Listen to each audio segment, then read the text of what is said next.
mangwanani akanaka vedare.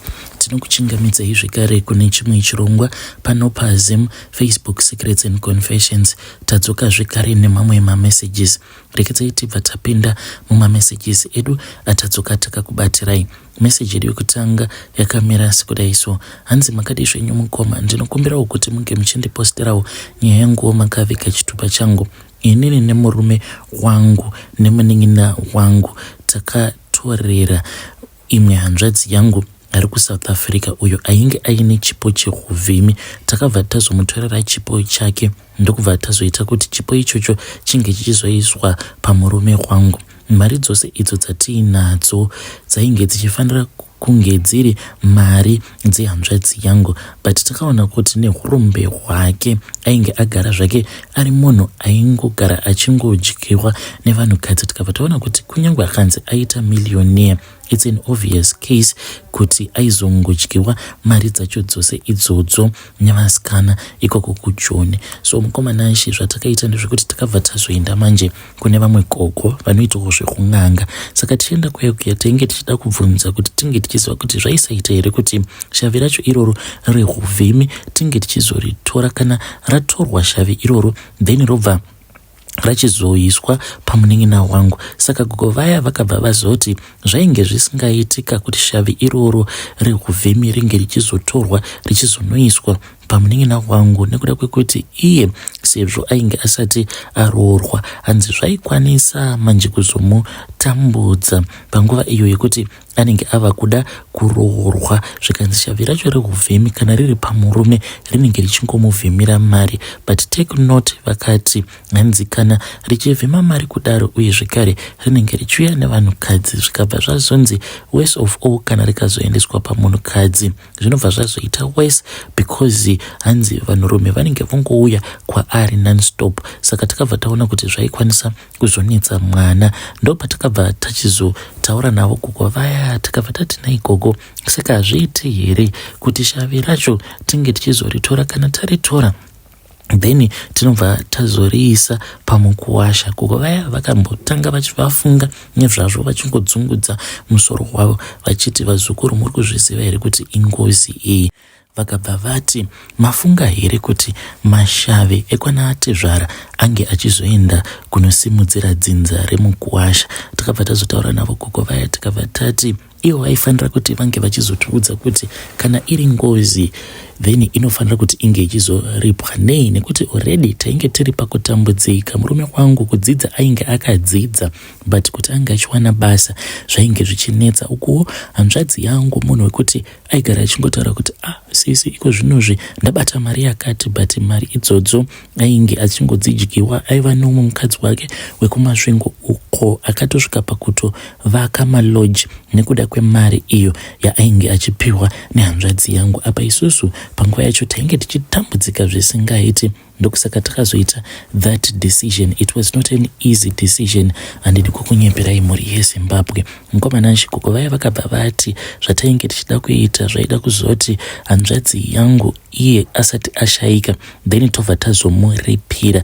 Tikabva tavabvunza kuti zvino taizomuripira nei, nekuti zvainge zvisingaitika kuti tinge tichimuudza kuti tainge tamubira laki rake uye zvekare nekumubira shavi rake raainge akazvarwa naro chipo chake chehuvhimi. Vakabva vati imi kana musingade kumubudira pachena, zvatichaita ndezvekuti tichatsvaka nzira dzekuti unomupa something kana agamuchira izvo zvaunenge wamupa, zvinoreva kuti anenge atokutengesera shavi rake. Zvino gogo vaya vakabva vati taifanira kuti tinge tichizomunyengerera so that ange achizodzoka kuZim. Takamunyengerera but takatoita zvekutomunyepera, ndokubva ndaita sekunge ndainge ndarwara very serious. Munhu akabva azouya ndokubva azogara zvake pamba pangu akabva ati sisi mune shuwa kuti mungandisiisa mabasa angu kuJoni muchiti muri kurwara, imimi musiri kurwara. Ndikabva ndati nguva yanga yareba mwana wamai, ndanga ndichida kuti ndinge ndichimbokuona. Zvino ndainge ndiine imwe key yandainge ndakapiwa, saka key iyi ndainge ndakanzi achingonosvika pamba pangu ndopa ndaifanira kuti ndinge ndichizoikinura, then zuva iro raanosimuka achidzokera kuSouth Africa ndopa ndaifanira kuti ndinge ndichizoikiya key iyoyo. uye zvainge zvichida kuti ndinge ndichizoshandisa zvekare nemari iyo yainge achazondipa. So one day ndakabva ndazomuti hapana kana shuga mwana wamai, hauna kana mari here? Akabva azondiburitsira mari, akabva ati sisi, iyi ndo mari yandiinayo, kana zvichiita chingotengai kagrosari, because already ainge ava kutoda kutoti ange achitogadzirisa nepassport yake. So akandipa mari iyaya, ndikaisa pasaidi, ndikabva ndati asi nditengerewo drink. Ndokubva azondipa 50 rand. Akati andipa 50 rand iyaya, ndokubva ndazoipa murume wangu, because murume wangu ndiye aifanira kuti ange achizoita zvose izvo zvaifanira kuti zvinge zvichizoitwa zvekumubira chipo chake. Mukomana wacho murume wangu neni takabva tazoenda kubedroom kwedu, ndokubva tazopfugama, tikabva tazotora key iya. Saka murume wangu akabva atora 50 rand, then ndokubva azoisa 50 rand iya pakey, akaita zvokutoibora 50 rand iya, then ndokubva azongoisiya yakadaro asina kukiya key, nekuti zvainge zvakanzi taifanira kuzoikiya mushure mekunge hanzvadzi yangu yadzokera kuSouth Africa. Akagara, passport yake yakangoti chingonobuda, musi waaikolekta munhu ainge otomhanya-mhanya achitoti arikuda kutodzokera kuSouth Africa. Tikabva tati iribo mwana wamai, but we hope kuti we are going to see you very soon. Mukomananshe akabva azoenda zvake, then takangoti tichingodzoka kumba mushure mekunge tabva mukunomuperekedza. Murume wangu akabva atora key iya, ndokubva ati keche kuri kuiloka. Takabva tazoenda takati inini munin'ina wangu nemurume wangu tikadzokera kumba kwavo gogo vaya, ndokubva tazovapa key iya yainge yakalokewa nemurume wangu. Gogo vaya vakabva vati tainge tagona, saka zvatainge tichifanira kuti tinge tichiita ndezvekuti key iyi taifanira kuti tinge tichizoenda tobva tazonoisiya pamharadzano dzenzira. Mukomananshe, mari iyoyo yakazonhongwa neumwe mukadzi wekumaraini ekwedu, but mukadzi uyu marriage yake yakatosvika pakutoparara. Mukadzi uyu hanzi akatotaura akatoti ndaona mari yanga yakarasirirwa pamharadzano dzenzira. Akati iye ainge aitora mari iyoyo, but akazongotanga kungonetsana nemurume wake, ndokubva atoramwa. Akatongoramwa apa mukadzi uyu nemurume wake vaitovawo vanhu vekutoti vaitoonekera, vaitovawo netwunhu twavo, but the way that they got divorced takatofungidzira kutoti zvimwe kuda ainge ari majokes, but vanhu vakatongorambana so easily. Mukomananshe, hanzvadzi yangu uyo ariko kuJoni akabva azondifonera one day. Akandifonera akabva ati naisisi, ndine dzimwe hope dzandarota. Ndikabva ndati waroteiko? Handichakwanisi kuti ndike ndichikuudzai hope dzacho, nekuti zvimwe kuda maybe confession yacho inokwanisa kuzonzwikwa nemunhu wekuziva. Ndikabva ndazonyanyisa kuzvifumura, but iye aiti ane hope dzaakarota achitambidza munhu waakatambidza. Saka kunotambidza kwaakaita munhu uya kwainge kuri kutorasa kwaainge achiita chipo chake. Akati andoudza hope idzodzo. Mangwana acho makuseni murume wangu akabva afonerwa nomumwe murungu uyo waainge akasoshandira kudhara wekuZambia, then ndiye akabva azoti kumurume wangu ainge aine zvinhu zvaainge achida kuunza muHarare, saka ainge achida a storage facility. Mukomanashi, I am talking about goods that were worth millions. Murume wangu akabva anoita dhiri neumwe waainge achiziva who had such a storage facility, then they overcharged that Zambian guy, then they split everything that they had overcharged kokuzoti iyo commission yaakazopiwa nemurume wekuZambia. So ndo maitiro acho atakaita mari iwawo. Right now mari yatinayo mukomananshe, kana kuri kunzi ndikangofunga kuti mangwana ndoda kuenda kuDubai, I won't even worry about anything. Ndinotongosimuka ndichitoenda as if I'm just going to town. We have made so much money. Handizive kuti zvandakaita izvi ndikanzi ndiri wrong here or not. Hanzvadzi yangu uyo ariko kuSouth Africa, munoziva rombe rekupedzisira.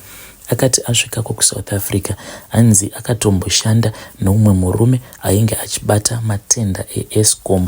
Hanzi paibuda mamillions nemamillions, but iye pane vamwe vose avo vaakashanda navo akatadza kana kutenga zvake kana kungozvitengera motikari. Tinoziva kuti vanhurume ndo chinhu chekutanga, kana akangobata mari anobva atenga motikari, but hanzvadzi yangu ndiye ega akangoshandisa mari iyoyo pazvinhu zvisina kana musoro.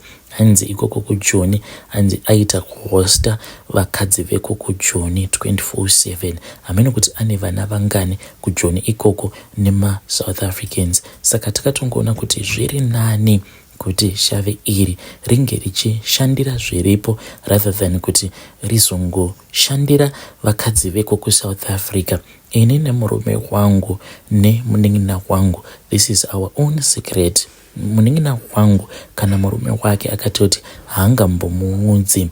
Takatoudzwa nagogo vaya kuti shave iri ratakaita zvekuzobira hanzvadzi yangu tinofanira kuti nairowo tipote tichiri rangarira more than zvatinotoita midzimu yedu. So kunzoku tinongoita sekunge vanhu vanonamata, but tiri vatatu kudaro tinotoita kamini bira kedu. Tinongotsvakawo n'anga yekungoti inongoya pamba pangu ichitoita sekunge isitombori n'anga yobva yazotibatsira kuti tinenge tichipira kwariri shave iri.